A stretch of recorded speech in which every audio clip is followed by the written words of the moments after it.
spiel.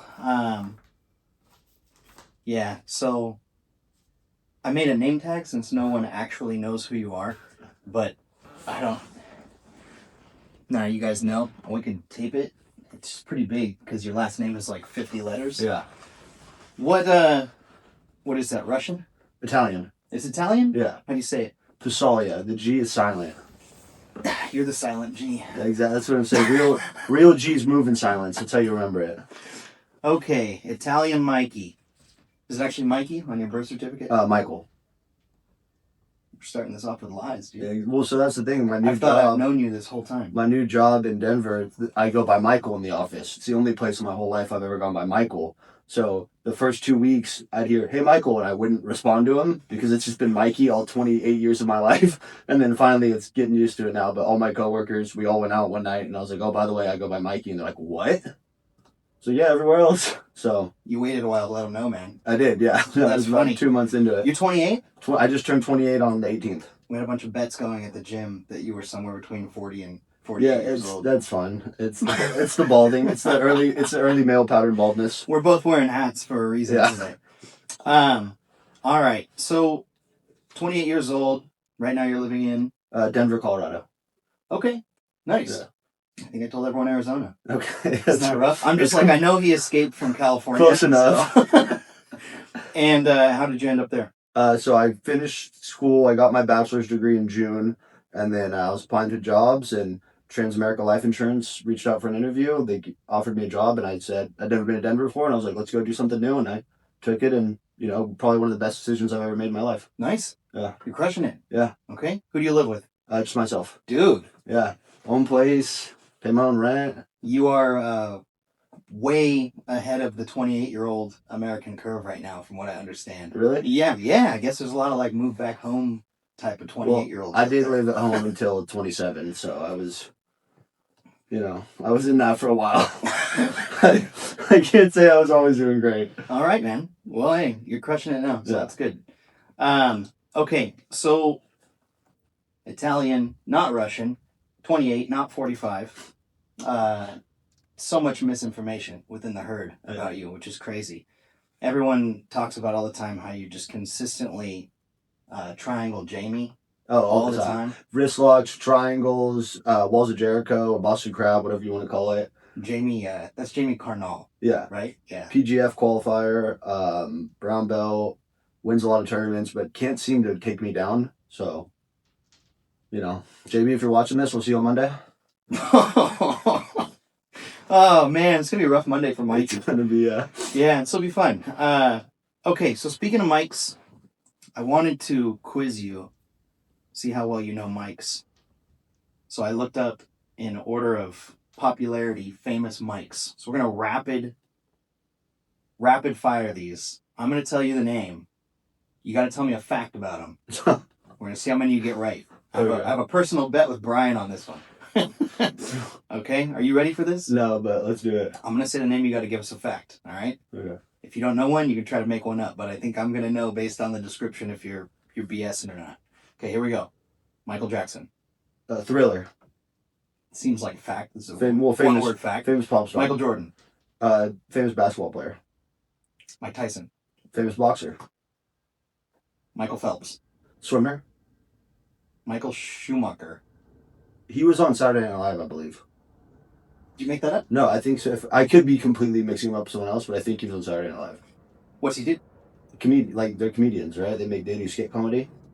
Nope. Is that wrong? Formula One driver. Okay, yeah, no way. Apparently the 5th most popular Michael. Oh, what Formula One? Michael B. Jordan. Oh, he's the actor who played Creed. Michael J. Fox. He had Parkinson's? He does have Parkinson's. Yeah, that's a fact. Could have said Back to the Future or... I never saw Back to the Future. Parkinson's. Michael Keaton. He is a comedian. No, he is Batman. Oh, okay. I was thinking of Keenan and Kel. Michael Caine. No idea. Pass. He is Alfred. I don't know who Alfred is. Alfred is from Batman's Butler. butler. Okay. Yeah. Michael Bublé. He's a singer. Old women love him. Love him. Okay, wow, like that. Mike Myers. Austin Powers. And Shrek. Michael Douglas. No idea. Pass. This guy? I'm not into the Wow. Hollywood elites. I don't watch movies. Michael Cera. Oh, I love Michael Cera. He's Evan in Superbad. I'm not into the Hollywood elites. Michael I don't Cera watch is not movies. Michael Cera. I love Michael Cera. Michael Cera is not a Hollywood elite. He's an awkward dude, and he's the best. Okay. This describes him as gifted with the knack for transforming awkwardness into comic gold. Exactly. Yeah, dude. You crushed that. This is the end where he plays like he's all going crazy, drinking, like the total opposite. It's one of the best roles. He's from Brampton, Ontario, Canada. That makes sense. Yeah, Brampton. Michael Bolton. Bolton, he's a singer as well. Crushed it. Mike Trout. Baseball player. Yeah, thought For you the Angels. not. That's it. What number? 27? Ooh.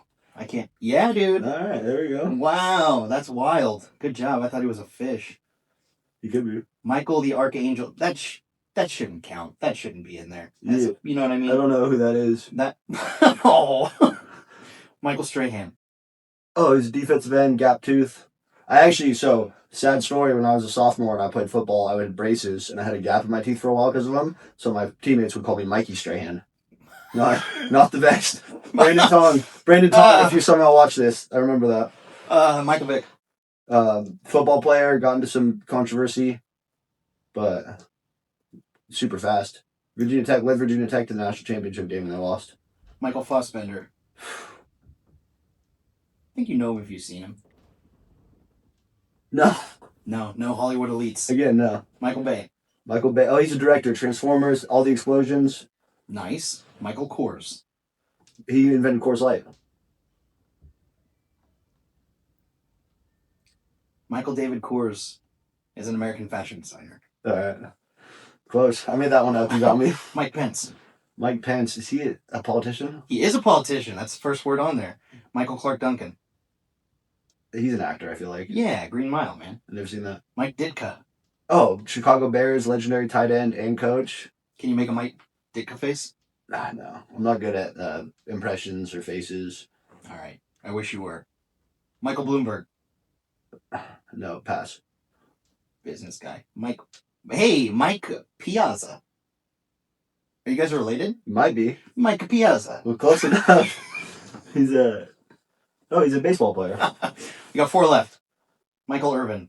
Oh, Dallas Cowboys receiver, number 88, part of the triplets. I love big Cowboys fan. Played at the U. Mike Rappaport. NFL insider. He breaks news. Bro. Ian Rappaport. I'm thinking of Ian Bro. Rappaport. So I'm getting a sports theme from you. Yeah, I'm a big sports guy. Okay. Who do you got left? Michael Shannon. He's actor. He's an actor. That was a good guess. You're guessing well. Anthony Michael Hall. It's funny. My name's Michael Anthony. Your name's Michael Anthony? Yeah. Map. Yeah. Me, my dad, and my grandpa are all Michael with an A middle name. Nice. Adolf Attilio Anthony is how it goes in that order. What's the first one? Adolf. My great grandpa was Adolf. He migrated from Italy. Not to be confused with the German leader. Not to be confused. Yeah. All right. We'll clarify that. Yeah, I had to. Put it in the description. The way you asked Adolf again, I had to make sure there's no correlation between that. I just like to try to, Brian's been on all these. So Yeah. if Brian was here, what would he ask? He would definitely, that would raise his eyebrows and we'd be on a 10-minute tangent about that with Brian this year. Okay, so speaking of which, he lost that one all the way. He was like, dude, Mikey doesn't know anything outside of sports. He's going to get 10 out of 30, maybe. And I said, I bet he gets 25. And I got about 25. Yeah, there we go. It's a good job. We didn't even study or anything. Yeah. All right, so who is Mikey? Famous Mikes. How do we know each other? So we know each other. Real quick, since Brian isn't here, I'm just going to double check that my setup, which is significantly better than Brian's, is recording. It's not. Just kidding. Oh my god. At least I get the Michaels. I get more Michaels right. That would be awesome. All right, so how do we know each other, Mikey? So we know each other because I had moved back home in November of 2023, and I was helping coach at Home UC. from where? I was living in Chico. I was attending Chico State at the time. Okay. Came back home, and so Costa, who, if you guys train at Sublex, you all know Costa. He was my high school wrestling coach. When I moved back home first person I reached out to was like, hey, can I come help out and coach wrestling? Because I was kind of lost. I needed something, give me some purpose. So I started coaching, and Costa was like, come in and do jujitsu. So I went in one day with them. I was like, this is pretty cool. And then about a month after that, I signed up in January. And then Jake was my jujitsu coach, and just training with him and getting to know him. And that's how we met, and we formed our relationship. We have a relationship. Yeah. Not romantic yet. Yeah. Glad you clarified. I don't know. So you had wrestled for how long? I wrestled in middle school, and then I think the first time I stepped on a wrestling mat might have been 5th grade or 6th grade. It's one of the two. For Costa, actually, he was the coach at Riverbend and Barry. We had teams together. Then I wrestled my freshman year of high school, quit the team my freshman year because I was not tough enough, and I just, wasn't tough mentally. Then I came back out my junior year, wrestled that year, wrestled again my senior year, fell in love with it, and then went to wrestle at Sierra College, which is a junior college about an hour south of here. Dang. How many years were you in middle school? 3. Just checking. Yeah. I think. Are you counting 6th grade? Everyone takes 7th grade twice. So my mom said. I would take 7th grade twice, just to be a bigger 8th grader. Yeah, exactly. You know well, that's what a lot of elite high schoolers in wrestling nowadays, they're all like 19 because they'll hold them back a year in middle school to just grow a little bit more. And is that what happened? Someone just knew you were going to be an elite athlete? I wasn't elite. That's the problem. They did it for me, and then they're like, well, this didn't work out. Now he's just dumber, and he's getting beat by guys younger than him. Okay. So moved here, hit up Costa. You wanted to work on wrestling, and Costa was like, whoa, no. Just kidding. Costa, that would have been right when he was really getting... He had just gotten his purple belt. Yeah. I think the first day I ever came was an open mat when you awarded him his purple belt. Sweet. So he got his purple belt or you know what? Yeah, same day as Josh. Ethan. Same day as Ethan. Ethan and him. Yeah, Josh wasn't there. Yeah. That was rough. Josh had to wait. But you also knew Josh? Loosely, just through the wrestling circle and stuff, I'd see him, but I didn't know him as well as I knew Costa, but I did know Josh. Okay. Josh had a note for you. He said that he misses you a lot, is glad you're doing well, and at least is happy that he still gets to see your mom. Okay, well, that's weird, but... He does her pest control. Oh, he does do her pest control. I forgot about that. He had asked me one time, he was like, hey, does your mom live over? I was like, yeah. Well, another weird fact about me and Josh is our dads were in the Navy together. Nice. Yeah, so Josh, when I started training, he's like, hey, is this your dad? Like, something about my dad. I was like, yeah. He's like, him and my dad were grid buddies in the Navy. And it was super, Dude, that's wild. One of those, yeah. Cause I asked my dad, he's wow. like, yeah, like, I knew him, and we were definitely good buddies. So that was kind of a weird full circle moment. That's awesome. Yeah. Yeah, very cool. Okay. So your training experience up until, from 6th-ish grade, 7th grade through now, you haven't had any huge gaps? No, I did. After I finished wrestling in junior college, which was 2019, I had gone to Chico State. So I transferred from Sierra to Chico. And for a little bit, Paul Ari, he's come in a couple times. Yeah. So Paul was, he was at Chico. I would go, me and him would go, he had a mat in his garage, and we'd try to teach each other jiu-jitsu, but we knew, it started off with wrestling, and then we started seeing jiu-jitsu videos. We're like, hey, let's just do jiu-jitsu. None of us had ever trained before. So we're just grabbing stuff, messing around, like having fun. And then Logan Mitten would show up sometimes, and he had trained, so he'd like show us something or two. So then I kind of seen him probably on Monday. He's very consistent. Yeah. And he's getting good. Yeah, well, me and him talk like once a week at least. He's a good buddy of mine. And so I would do that with Paul, and then about 6 months of that, I completely fell off the training stuff, and then for about 4 years, just nothing. No training, no working out, no nothing, and then moved back here and got back into it. Or actually, no, not true. 3 years, and then I started helping coach wrestling at Chico High School for about a year. And then so that was my first time back on the mat, and that first day was getting beat up by 14-year-olds. I was out of shape. I was huffing and puffing. It was, one of those. But yeah, so about a 3.5 year gap. Are you a better coach or competitor? I would like to say competitor because there's more glory in that, but coaching, I think I'm a way better coach because I knew the kind of coach I liked to have when I was in high school, and I try to emulate that and really just be there for the kids and show them to the best of my ability. And I feel like I can reach out and connect with them very well. I think I have a knack for that. and I think that's kind of one of my callings in life. I coach football here and I coach wrestling. I try to help people with jujitsu with the little I know, but I think I do a great job. I think coaching is just one of the things that I've always kind of had a natural knack for it, being able to connect with those kids and be there. So I would say coaching I'm better at, but obviously I'd love to be a better competitor. I like the glory. Nice. Um, man, it's funny because I didn't know your background when you came in, but it might have been Costa who was like, dude, great wrestler, like, hyped you up quite a bit. So you came in and people never really know what to think about me on the feet until we're like on the feet because I'm a jujitsu guy and I like doing jujitsu. I mainly post jujitsu. I've had no formal wrestling training, which probably doesn't shock anybody. So I've like really weird counter wrestling. Yeah. And, some okay judo. I thought it was good until Dima started training. And that was like the biggest eye opener. I'm just going to judo clubs and like doing pretty good. And then we get Dima in here who will go 28-2 with me and probably letting me get the 2.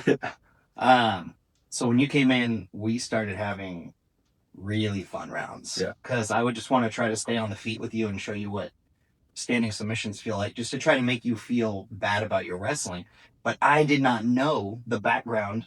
I did not know that you were not like a diehard, super committed to wrestling, like that you even wanted to do jiu-jitsu. Because a lot of the people that come in, especially the people Costa brings in, which is great, they I don't know if they even want to do jiu-jitsu. I think they just want to learn enough of it to dominate with their wrestling. But wrestling in our gym is so prominent that it makes it tough. Like you do have to learn jiu-jitsu if you come into Sublux NorCal for sure. So with that being said, what did that gym turn into for you? And this podcast is pretty light and everything, but we've had some pretty deep talks about what jiu-jitsu's been to you, and feel free to throw out whatever you're comfortable with on that. Yeah, so jujitsu for me, really, it's and Sublux, it became a family, it became a home, it became somewhere for me to escape what I was dealing with, the demons I was dealing with personally. And, for everyone who sees me at the gym, you guys know I'm lighthearted, I'm goofy, I'm never taking anything seriously. Uh, that's been a big part of who I've been these last 2 years of my life because I was going through a really rough time. I was using alcohol and hard drugs, and I had addiction problems. And the reason I moved home was due to those addiction problems reaching a boiling point. And if I didn't stop, I probably wouldn't be here right now, which that's why everything to me is let's make it as fun as possible. Let's make it as light as possible. Even now, I'm over 2 years clean now. Haven't had a drink. October 24th. I should know that. 22nd. October 22nd, 2023 was the day I got clean. Big, I should know that. It's really important to me, but I couldn't think of it right now. But yeah, so, I was a month when I moved home, the first person I reached out to was Costa to come help coach because I just needed something to help with that. And then coming into Subflex, it was like, I knew it was somewhere I needed to be. It just felt like if I want to be on the path I want to be on, I need to be here and I need to be in this room and I need to surround myself with these people that are similar and like minded. Because when I was in my depths of those problems, I surrounded myself with people who were doing things like that. Well, if I wanted to get better, I needed to surround myself with people who are up here doing things, people like Jake, like Costa, Josh, Jamie Creech, that they're where I want to be. They are doing things the right way. They are excelling in things that I want to excel at. And I'm not going to do that being down here with these people that are doing the stuff that was dragging me down. I need to be on that path. So walking to Sublux was just like, I knew from the first week or two, like, this is a great area. This is where I need to be. These people are going to help me stay on the right path.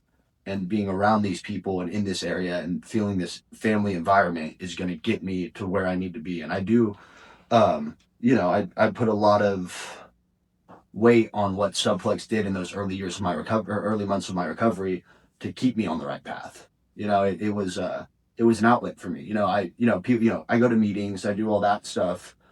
But for me, being a part of a team and being supported and being with similar like-minded people and the athletic goals had a lot of weight and helped me I knew when I'd get beat up by Jake or Jamie or Costa, it's like, man, I'm getting beat up by them sober. Imagine if I was still going out partying all the time. Like, it'd be like 10 times worse. So, Sublex has meant the world to me because, I could come in and tell them, I think I told you about a month or two after, like, I told you what it meant to me, and you're just like, anytime you need a roll, just let me know. We'll come in whenever. Like, it wasn't something I talked about, but I knew once, I knew I could, and I knew they wouldn't judge me. I knew they wouldn't make me feel bad for my past. I knew they'd be there for me. And that was exactly what I needed at the time.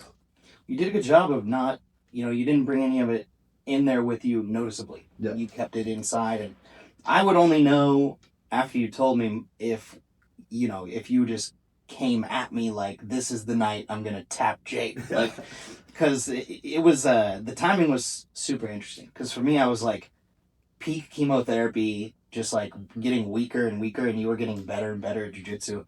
So we were like meeting in the middle, but I wasn't going to let you get close. Yeah. So it would like, I would tell myself like, all right, I'm not going to train hard no matter what tonight. And then I'd go in and you'd be in there and I'd just look at you and I'd be like, dang, I'm pretty sure he's going to come over here and want to go for it. And you'd walk over and be like, I need a monster round. And we would just go tooth and nail, dude. Yeah. Like, I think it's the only time, I don't know if it was Wyatt or someone was like, ooh, I think Jake's going right now. Yeah. Like, you and I went hard. And it's because you got close. Yeah. You put a really good guillotine on a couple times that was just, like, super close. But Costa did not tell me what was going on with you, but he told me, I think the first time you came in, like, hey, this is a very special human to me, and he's got stuff, and he needs to be here. So if you could just, give him the respect and the attention. And so Costa, he did do you a big solid because you've been there when we have 5-10 new people join in a week, and it's like it takes a while before I really get to know them. But you and I were able to hit it off really fast. Yeah, and it's making more sense the more that you tell me about what was going on. Yeah, definitely. And Costa, Costa has been. He's one of the best people in my life. He's been there for me. He's always been in my corner, coaching me. I remember my junior year of high school. I was also. This is a great story. I love you, Costa. I was also going to quit the team because I was lazy and I was like, I didn't really fall in love with wrestling until my senior year. But my junior year, I was on the team. Winter break hits. We have 3 weeks off, and I'm like, do I really want to spend it going to wrestling practice every day, or do I want to just be lazy and hang out with friends? I was being a lazy, 16-year-old.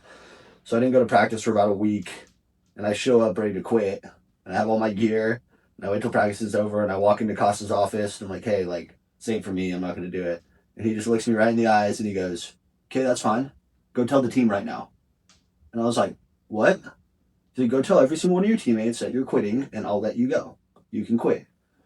I remember I looked at him, I looked back, and I'm sitting there, I'm like, all right, fine, I'm not quitting. And I went back out there, and that was Costa, if you're watching this, that was the best thing you could have ever done for me. I was being lazy, I was being weak-minded, and I was going to quit to take the easy route, and you were like, fine, go tell every single one of your teammates. And I was like, I can't do that. And, I stayed for the rest of the year and the rest of the next year, and, if I didn't wrestle, I wouldn't be here at Sublex. I wouldn't be, who knows where I'd be doing right now. So, thank you, Costa. Dang. Sounds like Mikey's trying to avoid a hard round with Costa. No, he's gonna. You saw the clip he posted on my birthday. Costa, like, I could be going through the worst time, and Costa's gonna talk to me about it and then beat me up for 20 minutes. I mean, he's gonna be there for me, but then as soon as we go rounds, he's just gonna throw me into the cage and pick me up and he's spin me around. Man. Here's the thing about moving away and coming back is what you're gonna learn right away is if you're getting better on your current training schedule versus how people are growing and improving at a school you were at before. Yeah. It's like why I love going down to Baker's class here and there down in San Diego because the people that are there have been there for 12 years, 10 years, 12 years, whatever. And I know, I'm like, wait a second.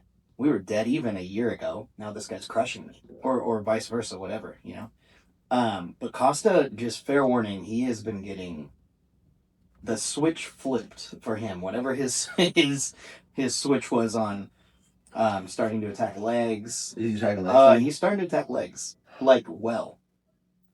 So good luck. Oh, man. Yeah. I wouldn't pull guard on him. I don't pull guard. Okay, real quick too. Can we get? I need to get in front of this. Jake, when I came back, I was gone for a month. I came back in November. I went to an open mat. Nobody was there besides Wyatt and Annalie. And apparently Wyatt was telling people I'm pulling guard, and now Jake's telling people I'm pulling guard. I still don't pull guard. I'd like to think I got a little bit better at it because my new gym we do a lot there. But I'll never pull guard. I'm not good enough in guard to pull it. I'll just get ahead of that right now. So what's that thing that you do when you're just sitting down? I don't do that. I don't know, man. We're gonna have to find out this week. We'll find out tomorrow night. Because Wyatt's pretty honest, man, and he was like, "Hey, Mikey's kind of a guard puller now." No, bro, Wyatt. We can't listen to... You've heard what Wyatt says. Nothing he says is true. I don't know, man. We just went to a Christmas dinner thing, and we were talking about it then, too. And he's just like, he showed me video after video. That's okay. That's a lot. You just made that up. That is not... I didn't have any videos by then. No, I wouldn't have a guard puller over here. Except for you. So, you're a better coach than competitor. But you've done well competing for not training very long. Tell me about... Should I kill it on camera? You should. I don't think you got it. Oh, no, you did. Did I? Yeah, it's right there. That's a good one. Andy's Assassination. quick. Andy's quick. On camera. Are we allowed to post that, or are we going to get PETA'd? We might... Oh. Do they care about flies? I think even if they do, they don't care about this podcast. Yeah, exactly. That's true. Not yet. Man, don't hang out here if you're a fly. I'll get you. So, what has competing been like for you? Maybe if you can run us through, because you didn't have to like beg me to compete, but with how early on you wanted to compete, I know you were having to like prove it. Yeah. You're like, hey man, I need to compete. Like I need to line up for something. I'm like, dude, I don't want to drive way out here to watch you just get rolled up. And then we ended up having so many people compete on that one go that Mike cornered you. And I could just watch you. And every time I looked over, your hand was raised. Yeah. I'm like, wow, what the heck? Like, that was a good feeling. Yeah. Tell me about it. That was so the first tournament I ever did. That was the second tournament I did. So I'll get in front of this one right now. The first tournament I did, it was about 4 months into me competing. And I didn't understand how jiu-jitsu point scoring 4 months into training? Yeah. Oh, gotcha. So I didn't understand how the point scoring worked in jiu-jitsu. So I ended up giving up a bunch of points by trying to jump guillotines, and then they'd get on top. And I was like, well, why am I losing points? I'm initiating the move. Not realizing that they're on top, of course they're going to get points. So I lost 2 matches. I know it was 7-5 and 7-6, because I just kept... I got every takedown. I don't think I got taken down. Maybe I got taken down once. But then I would jump guillotines and jump guillotines and jump guillotines and not finish them and give up points and lose. So that was kind of eye-opening. And then the next tournament was the one you're talking about in Stockton, where I was white belt. I got my first submission in that tournament. I got an Americana. That was cool. And then I won like 12-0 the next match. And then I won 2-0 in the final. So I didn't give up any points the whole time. Which actually, no, I tried to, never mind, I did. I tried to do a lat drop in my first match and fell to my back and gave him 2 points and immediately got up and Americana'd him. So the match I lost, I gave up points. My first match I gave up points. I never lost in that tournament. I'm fumbling. But anyways, so yeah, I went through that. And then you begged me to stay and do the winner's bracket. And that's a fact. I don't beg often, but... And I have something to tell you about that off camera, but I won't do it on camera. Just because I don't want to throw this person under the bus, but they're seeing those. But yeah, so I walked away, and then you called me, and you're like, you would have won the winner's bracket too, and I was like already halfway back home to you, but Costa was calling me, and so that was probably a mistake. I probably should have done that because I was feeling good, but I was like, it's safe to say, I was pissed. Yeah, I couldn't believe it, dude. I was like, I'm all the way out here in Stockton. You win your 3 matches. Because your bracket was so big, the division was so big, they broke it into two sets of was it 2 sets of 8? It was four brackets. Because there was 4. The winner's bracket was 4 people, each one who won their individual. 4. I think it was 4 8-man brackets. Yeah. It was, and I watched the other guys. I watched you. You were the least experienced, but you had the best style for that competition, and you learned the hard way in the first go around, Our Sublux submission series is sub only because our style is submission heavy. Yeah. Hit the ground, get on top, make it horrendous. So someone gives up a submission. And when that doesn't work and you don't know the point system, which 4 months in, I'm not heavy on the point system unless we're like doing a camp leading up to a competition. Yeah, it's like that's how that could go. But that set you up to absolutely demolish when you were worldly. And I was like, I wanted to be able to let everyone know, like, hey, Mikey won his division, stayed around and beat the other guys, and I did. I watched them, and you would have steamrolled them, or I wouldn't have called you because I was like, I called Costa. I said, Costa, I can't get through to Mikey on this. I told him he needs to stay, but you were. I'll be interested to hear what you have to say off camera because you were pretty tanked on the cardio side. Like you looked worn down, more worn down every match, but your jiu-jitsu was shining the more tired you were getting. That's what I personally wanted to see. And that's also why I was telling him, like, dude, he might be a really fast blue belt. Like, because he's showing some crazy jiu-jitsu. You started off and it was insane wrestling, like with really good cardio in your first match. And then it became, okay, the wrestling's kind of out the window. These other guys know you can wrestle now. And it became jiu-jitsu. And then when you got tired, it was like, oh, Mikey's doing like really pretty high level jiu-jitsu, for just less than a year of training. It was like really good. So I really wanted to see you do that. But we can't go back in time. So not yet. One day. Yeah. A lot of things will change before that tournament, though. So you had your Stockton event. Hey, what do we have to do to get you back here January 31st? We have like 12 people competing at World League, including Dima and Josh. Is that on a Saturday? Yeah. I can see if I can buy a flight home Friday night and then fly back Sunday. You should do it. It's going to be a big one. It's going to be the first one where we've had like the team is going to go. We've got guys from Ironworks that have been cross-training with us 3 days a week who are a good fit with our style. One who competed under us at World League last month, Dylan, super good. And yeah, man, it's going to be awesome. Creech is on, Aaron's on. You should. Yeah, and we'll talk about this after and we'll figure out logistics because I have a career now. I can afford a flight. Career Mikey. Okay, so first couple comps, and then you had one out in, wasn't Fight to Win, it was it submissions? Submissions on the shore. On the shore? Yeah, that was my first blue belt tournament. I just, I was a couple months after I got my blue belt. It was a cash bracket, which was cool, and that one was eye-opening. I was not where I needed to be, and I got shown pretty quickly how much, how the guy I was going against was jumping guard and flying guard, and I was like, whoa, this is not what I'm used to. And I did all right, he tried to armbar me, I picked him up off the mat, which is, pretty cool.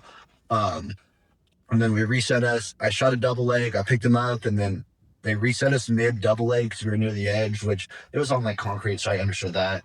Then he jumped guard on me again and caught me in a triangle, and I might have been able to get out of it, but I wasn't really experienced being there. And he ended up getting the sub, and he was, the crazy thing about that bracket is every single guy in there is a purple belt now. I think at least because that same guy, I saw him at my last competition here in September. He was a purple belt already. I know I saw a couple other of them have become purple belts, and I was like a fresher blue belt. So that was really eye-opening to me, the levels of, you white belt, you go in, and because I have wrestling, I'm doing a little bit better, I'm dominating. Blue belt, you're getting some of these guys that are almost purple belts, or some of these blue belts that are beaten purple belts. And so the jump was eye-opening for me, and I was like, okay, I got to get better at jiu-jitsu now. Like, my jiu-jitsu's all right, but my wrestling's what I'm doing. And yeah, so that one was fun. That was a cool little cash bracket. But yeah, that was my first blue belt one, and then I did another one in July, which that was World League again. That one I did all right, took fourth.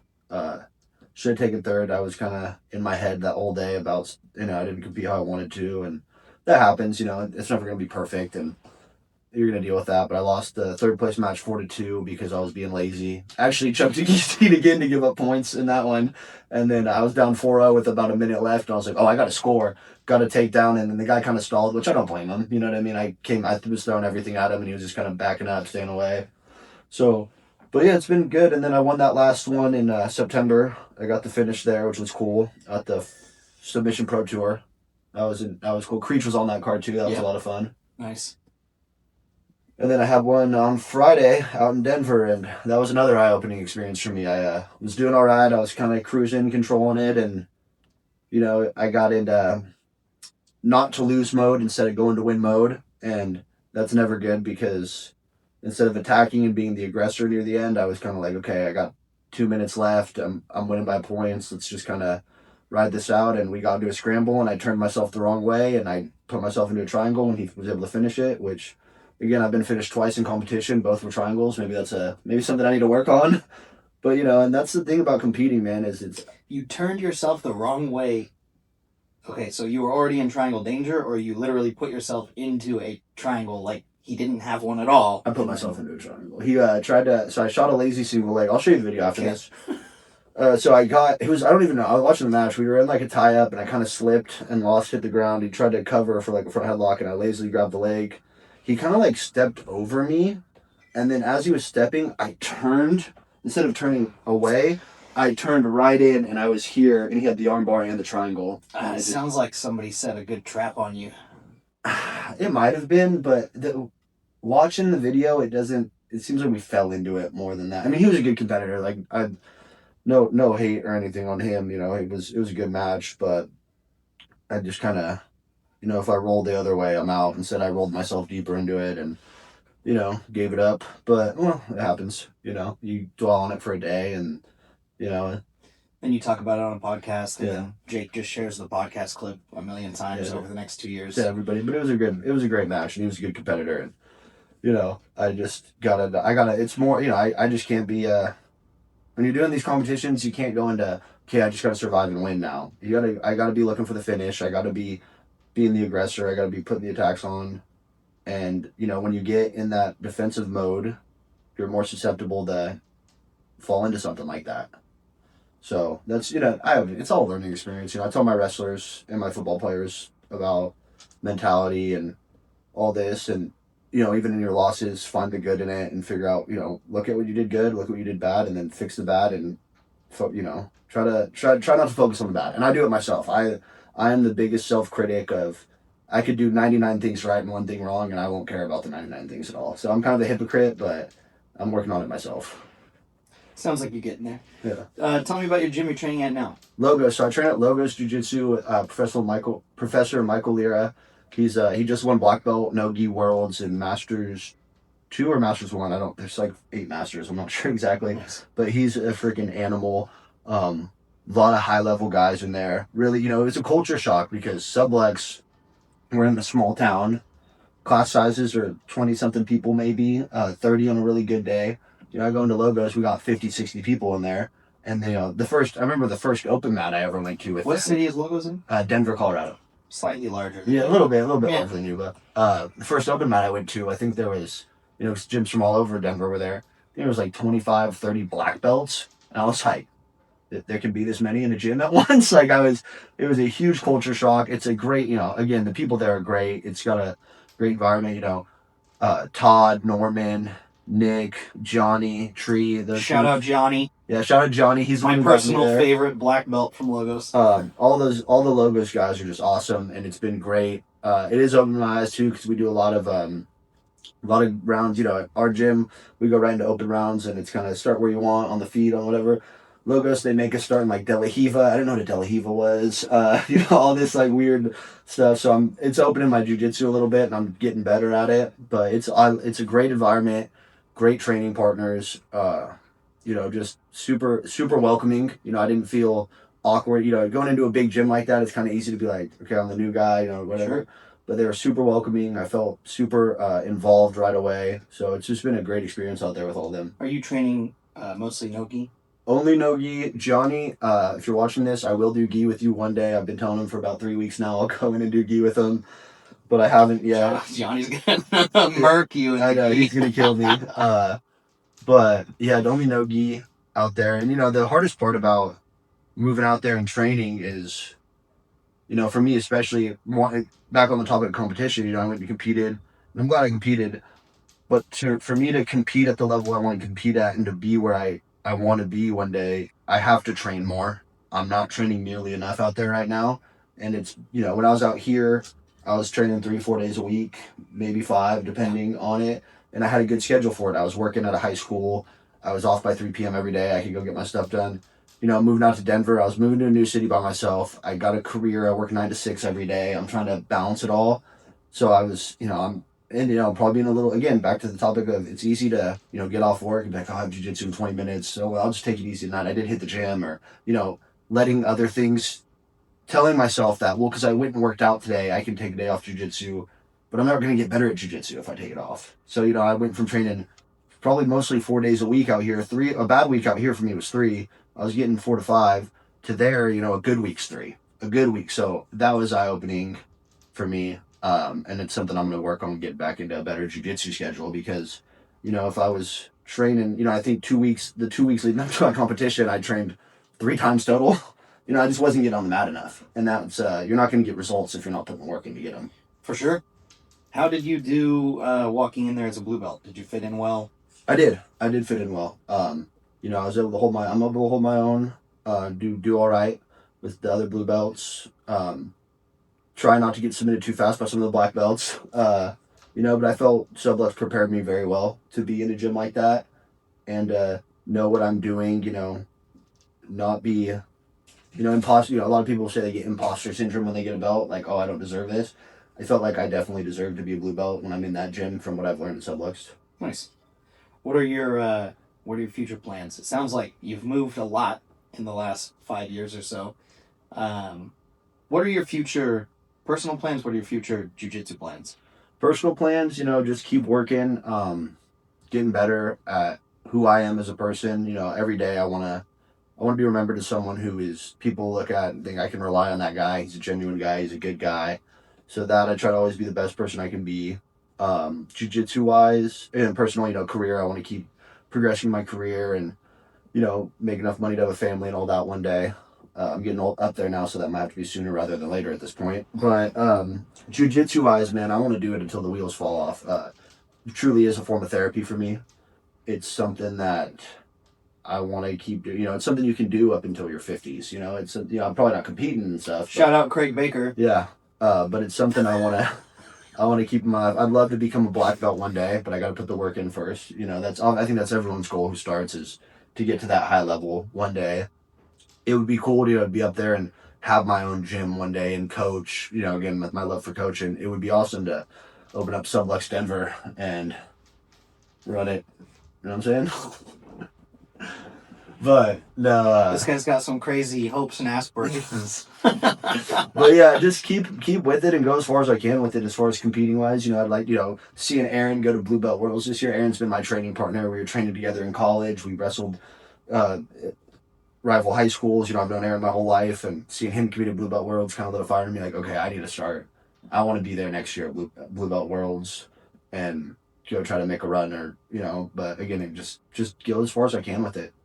I like to have big goals. I like to have big dreams, and it would be cool to rise through the ranks, open a gym, build my own culture that I learned from you, that I've learned from Logos, learned from Costa with wrestling. Just see where I can take it.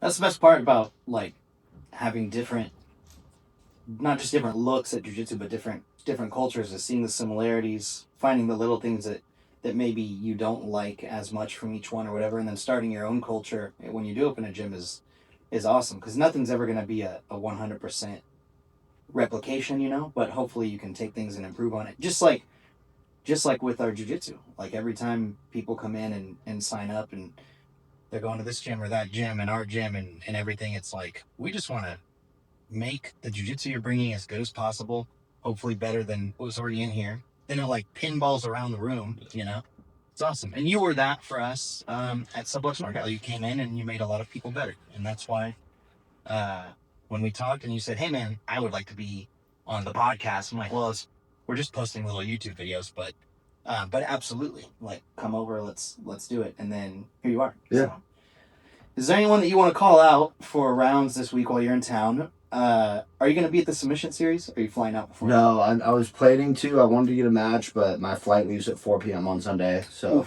unfortunately. Okay. Unless we do 10 a.m. Yeah, if we did 10 a.m., I'd come in and get the We're going to consider doing 10 a.m. and getting it out of the way early on Sunday for Mikey.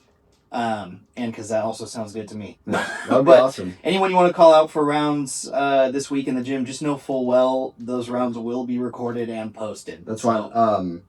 Anyone in the kids class, so 8 and under, preferably if we're gonna record them. Ayana will footlock you. She just had knee surgery. She can't. No, kids class. Oh, there's a kids one. There's another one. 7-year-old Ayana will footlock you. No, I love Annalie. You've been talking a lot lately, so we're gonna see if that pro belt's real. Logan Minton. We talk every day. You keep saying how you're gonna beat me up. I need to get rounds in with Aaron. That's my guy. Jamie Cardinal. Easy work. I think that's gonna be just. I mean, I'm doing him a favor by calling him out with that one. Obviously, Costa's going to beat me up. Josh, we're going to get one in. Everyone just... Oh, Wyatt? Is he still around? Is he? Which one is he? He's a weird one. Yeah, he's there. Okay, good. I think he runs the morning class on Saturdays. Of those. Yeah, we do have a lot of them. But just all the guys I used to roll with. There's going to be so many clips of Wyatt submitting you. That's probably even if it's only a 5-minute round, dude. Has he gotten really good? Yeah, we had our little monster round. It was a monster round. Yeah. This last week, and we hadn't had one for like 2 months. Yeah. He's getting pretty good. Yeah, he's pretty dedicated. We were white belts at the same time, and now he's just gotten so good, and drives me. I need to get better too. You know. I'm gonna pick one for him with someone he hasn't rolled with. Will be Cooper.